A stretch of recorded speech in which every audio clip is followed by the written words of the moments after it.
নোয়াখালীর দ্বীপ উপজেলা হাতিয়ায় রাজনৈতিক উত্তেজনা নতুন মাত্রা পেয়েছে। জাতীয় নাগরিক পার্টি এনসিপি এবং বিএনপির নেতাকর্মীদের পাল্টাপাল্টি অভিযোগকে কেন্দ্র করে এলাকায় ছড়িয়ে পড়ে উত্তেজনা, যার জেরে দেখা গেছে লাঠি মিছিল, ইট পাটকেল নিক্ষেপ এবং ভাঙচুরের ঘটনা।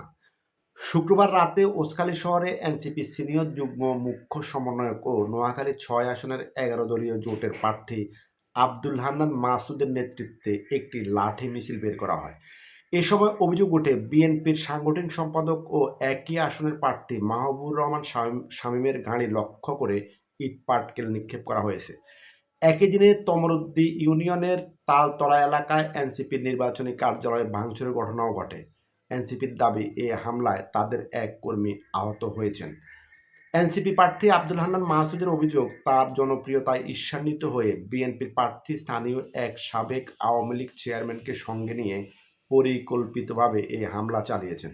তার ভাষ্য, এটি নির্বাচন বানচালের অপচেষ্টা এবং জড়িতদের দ্রুত গ্রেপ্তার করে আইনের আওতায় আনার দাবি জানান তিনি। তবে এই ঘটনায় বিএনপির পক্ষ থেকে কী বলা হয়েছে সে বিষয়ে এখনও স্পষ্ট প্রতিক্রিয়া পাওয়া যায়নি।